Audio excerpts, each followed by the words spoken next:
الدعوات میں اور ایک کتاب الایمان والنذور میں. ایک جگہ ان کے استاد زہیر ابن حرب ہیں اور ایک جگہ ان کے استاد قتیبہ ابن سعید ہیں اور اس جگہ ان کے استاد احمد ابن اشکاب ہیں. اور یہ تینوں حضرات روایت کرتے ہیں محمد بن فضیل سے اور وہ عمارہ ابن قعقاع سے اور وہ ابو زرع سے، وہ حضرت ابو ہریرہ سے. تو معلوم یہ ہوا کہ صرف شیخ بدلے ہیں اور آگے ہمارا محمد ابن فضیل سے لے کر اوپر کی پوری سند یہ غریب ہے. تو معلوم یہ ہوا کہ خود یہی حدیث 3 جگہ ہے. حدیث عشق مثلا وہ 10 جگہ پہ ہے، اس کا کہیں مختصراً کہیں مفصلاً. تو ایک چونکہ امام بخاری رحمۃ اللہ علیہ کا مقصد صرف حدیثوں کو جمع کرنا نہیں تھا. اگر صرف صحیح حدیثوں کو جمع کرنا مقصود ہوتا تو جیسا کہ انہوں نے فرمایا کہ میرے پاس 1,00,000 صحیح حدیثیں ہیں تو یہ ہمارا مجموعہ بہت بڑا ہو جاتا، بہت ضخیم یہ کتاب ہو جاتی. مقصد امام بخاری رحمۃ اللہ علیہ کا صحیح احادیث سے احکام فقہیہ احکام شرعیہ مستنبط کرنا. چنانچہ حضرت امام مجتہد ہیں، ائمہ اربعہ میں سے متعین طور سے کسی امام کی تقلید نہیں کرتے ہیں بلکہ وہ خود ان کی شان مجتہدانہ ہے. وہ خود احادیث اور قرآن کی نصوص کی روشنی میں مسائل مستنبط کرتے ہیں، مسئلے کا عنوان لگاتے ہیں اور اس عنوان پر دلالت کرنے والی جو حدیثیں ہوتی ہیں، بعض دفعہ آیات بھی، آثار صحابہ بھی کو ذکر فرماتے ہیں.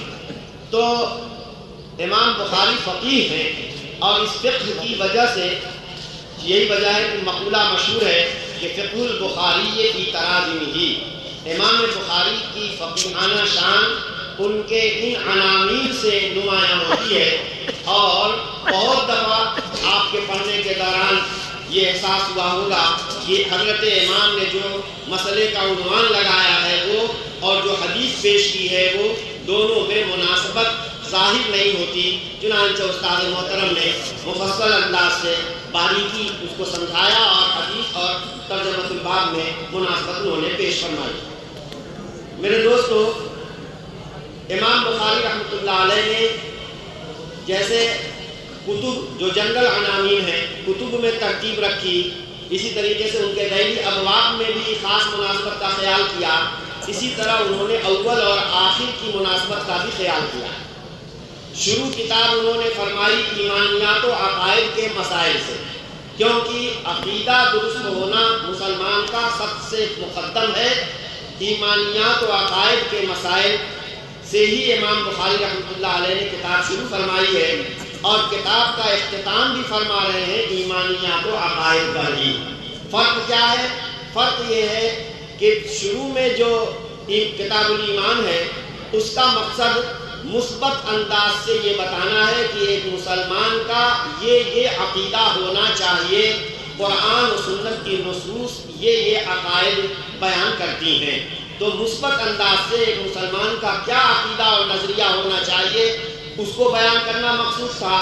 اور آخر میں فرق باطلہ نے نصوص کی غلط فہمی کی، نصوص کو غلط طریقے سے سمجھنے کی وجہ سے یا دانستہ طور پر قرآن و سنت کے سے ثابت شدہ جو عقائد ہیں ان سے مختلف کچھ عقائد اور نظریات وضع کر لیے جن کی دلیل کتاب و سنت میں موجود نہیں ہے، یا یہ ہے کہ غلط استدلال اور غلط فہمی کا وہ نتیجہ ہے.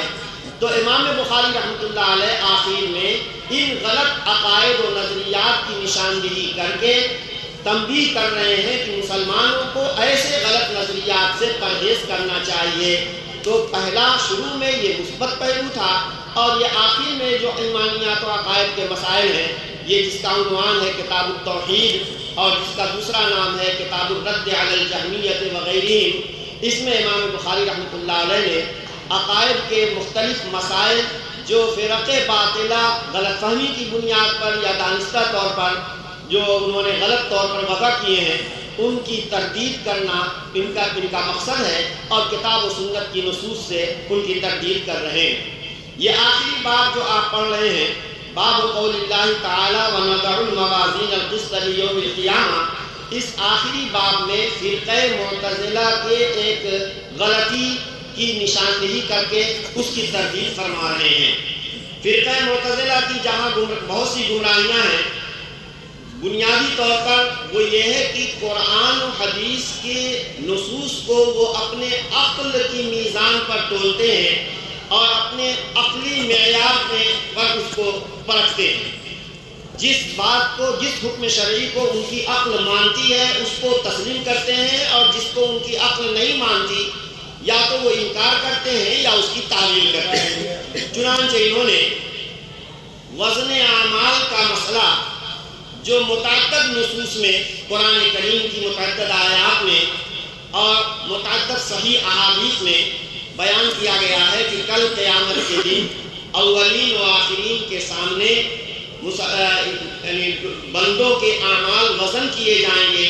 بندے جو بھی عمل کرتے ہیں، اچھے اعمال ہوں، برے اعمال ہوں، جو ان کی باتیں منہ سے نکلتی ہیں، وہ سب کی سب وزن کی جائیں گی، اور علی رؤوس الاشہاد، اولین و آخرین کے مجمع میں تول کر وزن کر کے دکھا دیا جائے گا، اور جن کا نیکیوں کا پلڑا جھکے گا ان کو جنت میں داخل کیا جائے گا، اور جن کا برائیوں کا پلڑا جھکے گا ان کو جہنم میں داخل کیا جائے گا۔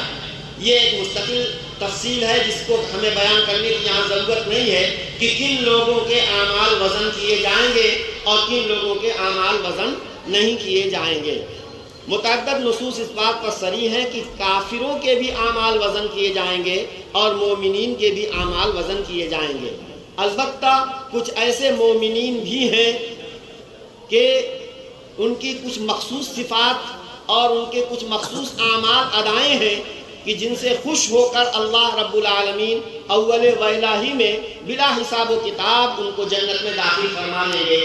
جیسے کہ حدیث میں آتا ہے سبعۃ یظلھم اللہ فی ظلہ یوم لا ظل الا ظلہ، کہ 7 قسم کے خوش نصیب انسان ہوں گے کہ جن کو پہلے ہی سے عرش الہی کے سائے میں سرکاری مہمان بنایا جائے گا، اور لا يحزنهم الفزع الاکبر وتتلقاهم الملائکہ، کہ وہ جو قیامت کی ہولناکی ہوگی، سوا نیزے کے برابر سورج ہوگا، پسینوں میں لوگ شرابور ہوں گے، اس طرح کی، اور نفسی نفسی کا عالم ہوگا، اس طرح کی گھبراہٹ اور پریشانی سے وہ دوچار نہیں ہوں گے، کیونکہ انہوں نے بہت ہائی گریڈ کا دنیا میں مجاہدہ کر رکھا ہے اور صرف اللہ کی رضا کے لیے کر رکھا ہے۔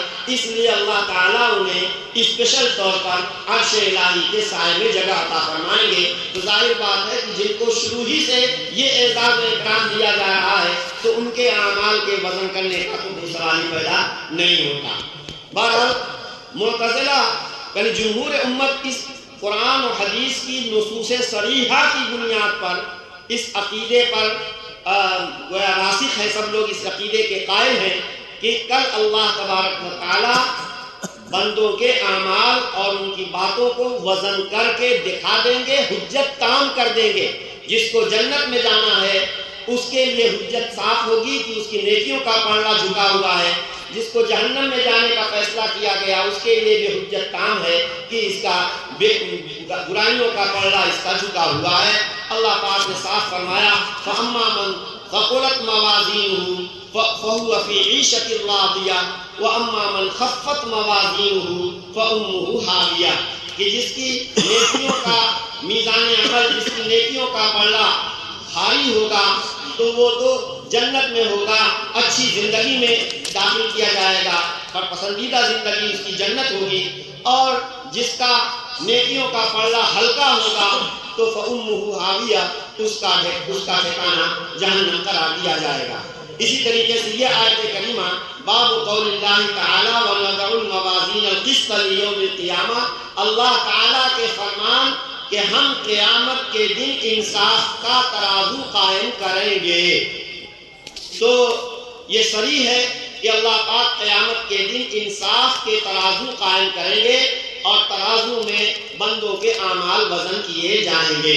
حضرت تھانوی رحمۃ اللہ علیہ فرماتے ہیں کہ ممکن عقلی پر جب نقل صحیح قائم ہو تو اس کا ماننا ضروری ہوتا ہے۔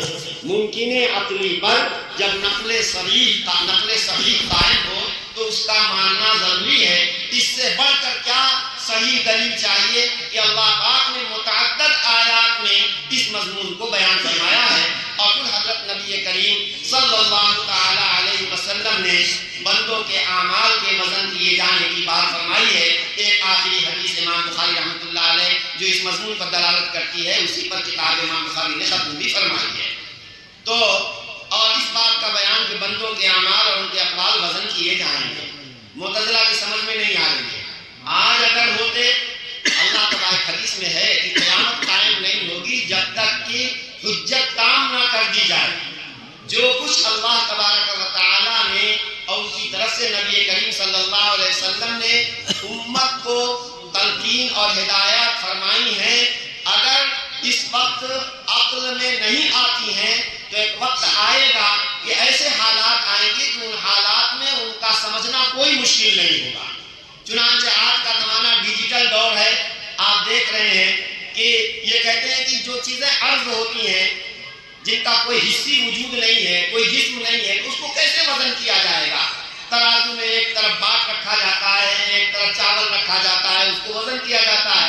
آدمی عمل کرتا ہے، بات کرتا ہے، وہ ہوا میں رل جاتا ہے، اس کی کوئی حیثیت نہیں ہوتی۔ تو جب اس کا کوئی حصی موجود نہیں ہے تو اس کو کیسے وزن کیا جائے گا؟ یہ بات معتزلہ کی سمجھ سے باہر تھی، لیکن آج کے دور میں اس بات کو سمجھنا کوئی مشکل نہیں ہے۔ آج تو ہم گفتگو کر رہے ہیں، یہ لوگ کوئی ویڈیو بنا رہا ہے، کوئی ویسی آڈیو ریکارڈنگ کر رہا ہے، جب ریکارڈنگ ختم کریں گے تو اس پہ لکھا ہوا آئے گا کہ صاحب 4 MB ہو گیا، 5 MB ہو گیا، اور زیادہ اگر بڑھ گیا تو صاحب GB کی شکل میں، TB کی شکل میں، تو یہ گیگا بائٹ اور ٹیرا بائٹ اور میگا بائٹ کی شکل میں اعراض کو اور غیر محسوسات کو، معنویات کو وزن کرنے اور ان کی مقدار جاننا آج انسان اس بات پر قادر ہے۔ تو اللہ رب العالمین جس نے بغیر نمونے کے کائنات پیدا فرمائی ہے، اس کے لیے ان غیر محسوسات کو اور اعراض کو وزن کر کے اور مقدار دکھا دینا کیا مشکل ہے جب انسان اس بات کو کر رہا ہے۔ انسان کو بخار ہوتا ہے، ڈاکٹر کے پاس جاتا ہے اور ڈاکٹر ایک چھوٹا سا آلہ زبان کے نیچے رکھ کر کے 2 منٹ کے بعد نکال کے دیکھتا ہے اور کہتا ہے صاحب تجھے 102 ڈگری بخار ہے۔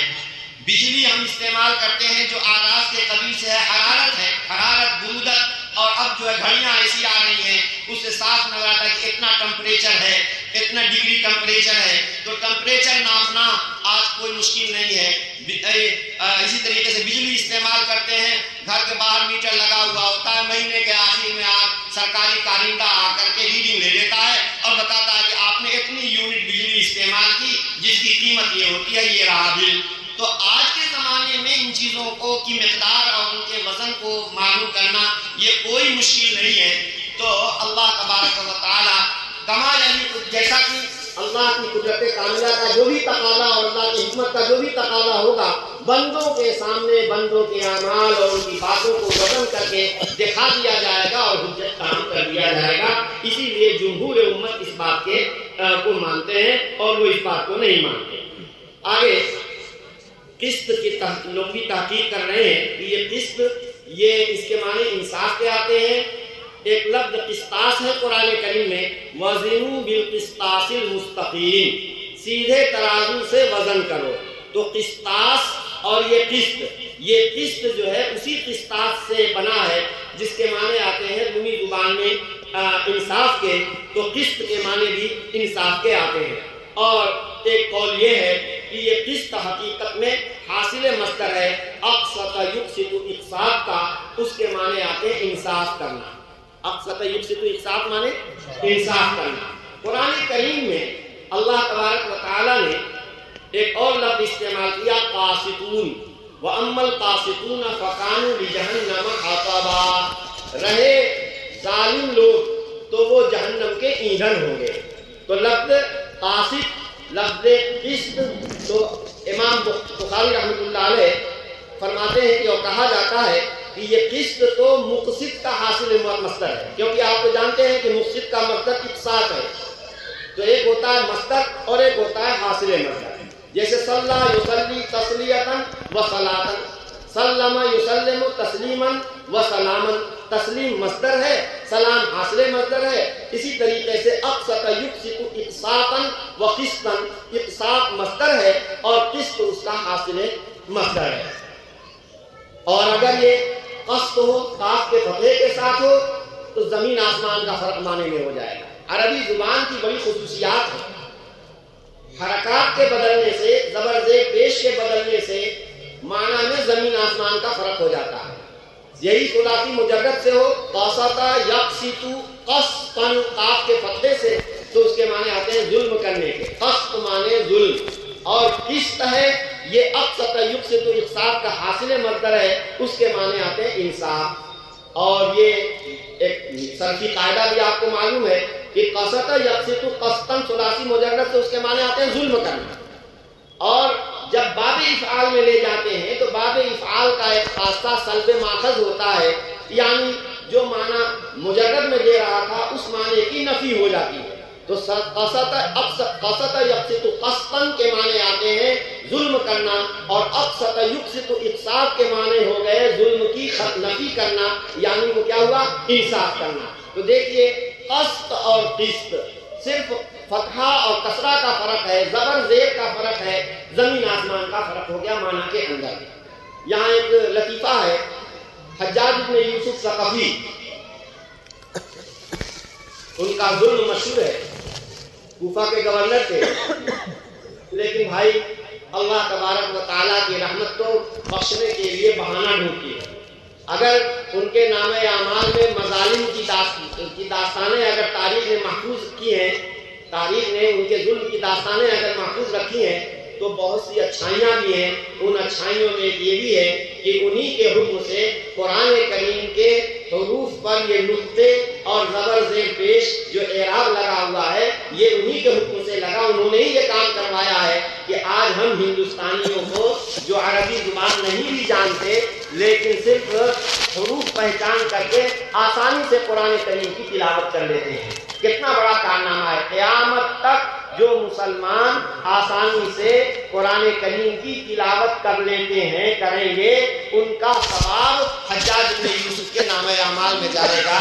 کیونکہ من سن سنۃ حسنۃ فلہ مثل من فلہ اجرها واجر من عمل بها. جو کوئی اچھا طریقہ ایجاد کرتا ہے تو اس کا بھی ثواب اس کو ملے گا ہی، اور جو لوگ اس طریقے پر عمل کریں گے اور نیک عمل کریں گے تو اس کا بھی ثواب ان کے نام اعمال میں جائے گا. تو کیا پتہ اللہ تبارک و تعالیٰ ان کے اسی حسنہ کی بنیاد پر ان کے ظلم کے اور ان کے دوسرے جو برائیاں ہیں، جو غلطیاں ہیں، اللہ ان سب کو درگزر فرما دے.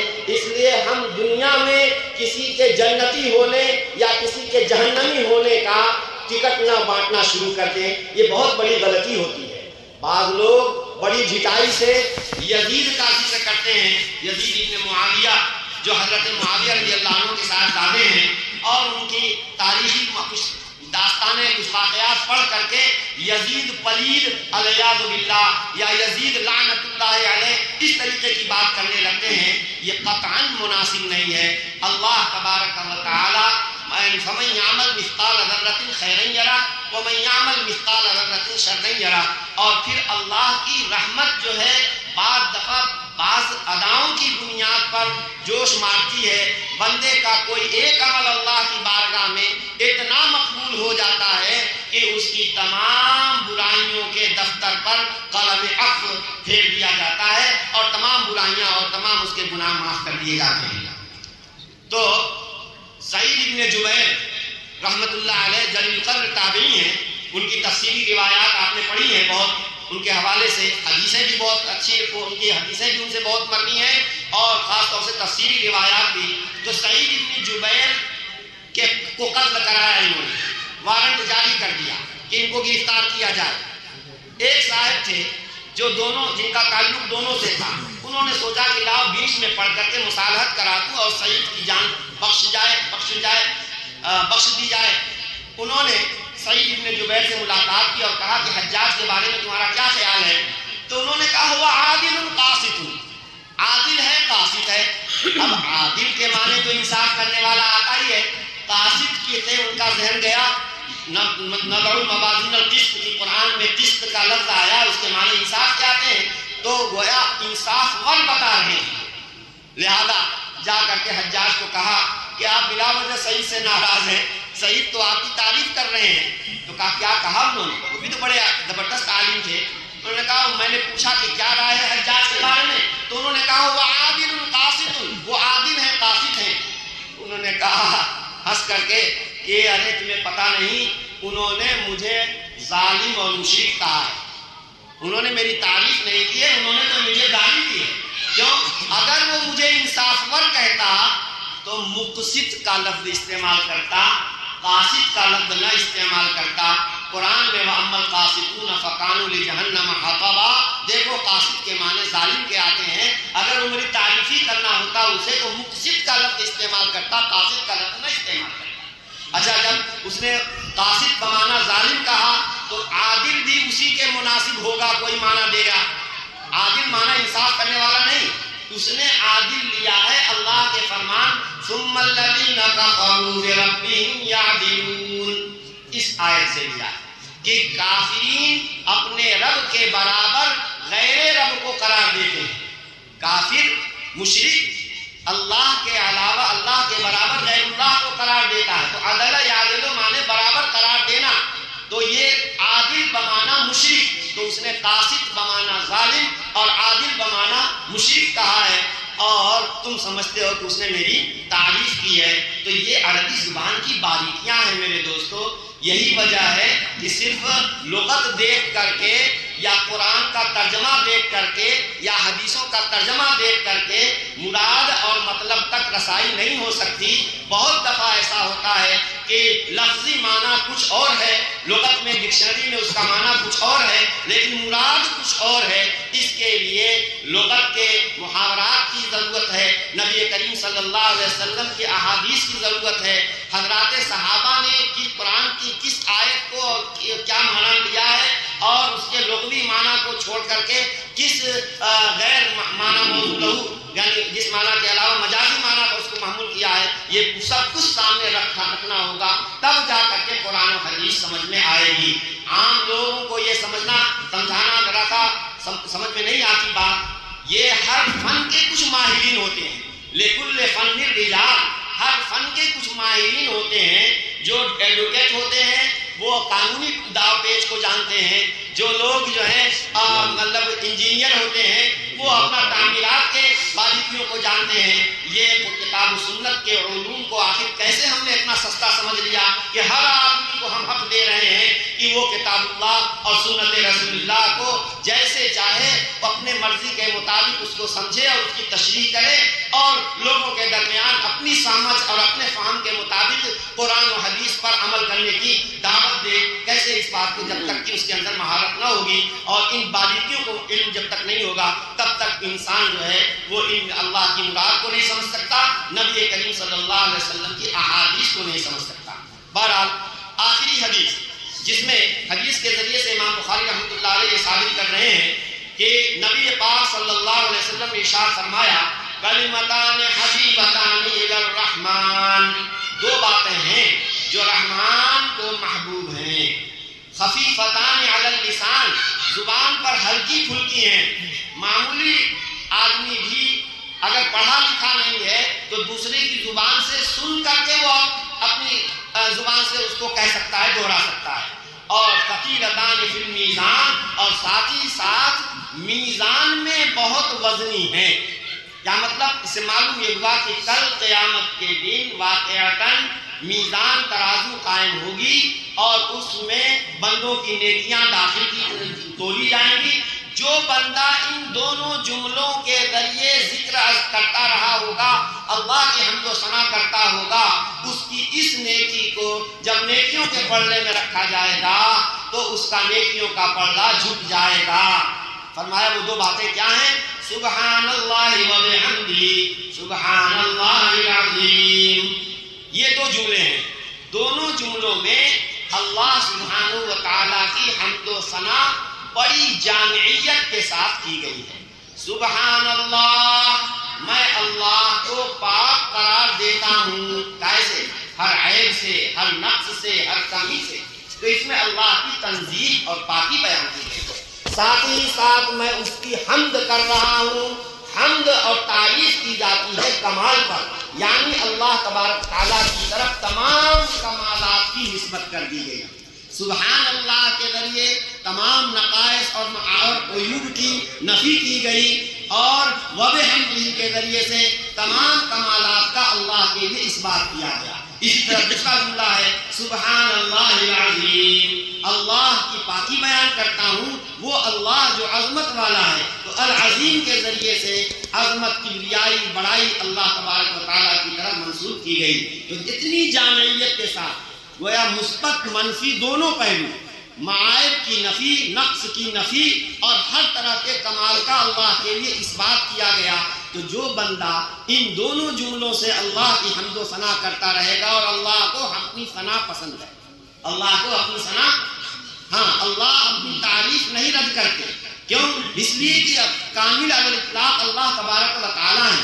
مخلوقات میں سے بھی کسی مخلوق کے اندر کوئی ہنر اور کوئی خوبی اگر ہے اور ہم اس کی تعریف کر رہے ہیں، تو حقیقت میں ہم اس کے صانع اور خالق یعنی اللہ رب العالمین کی تعریف کر رہے ہیں۔ اسی لیے تو سورہ فاتحہ کا جملہ پہلا الحمدللہ رب العالمین کا ترجمہ یہی تو کیا جاتا ہے، تمام تعریفیں خاص ہیں اللہ رب العالمین کے لیے، چاہے براہ راست اللہ کی تعریف ہو یا کسی اللہ کی کسی مخلوق کی تعریف ہو، جس کسی کی بھی تعریف کی جائے گی حقیقت میں وہ اللہ رب العالمین ہی کی تعریف ہو رہی ہے، اس لیے وہ اللہ کو قبول ہوگی، اور جس عمل کو اللہ قبول فرما لے اس کے وزنی ہونے میں کوئی شبہ نہیں ہے۔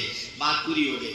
اب مناسبت کی بات، شروع میں بھی جو حدیث پیش فرمائی وہ کیا؟ تصحیح نیت والی، اور کتاب ختم فرما رہے ہیں، حدیث وزن اعمال کے مضمون پر کتاب کو ختم فرما رہے ہیں۔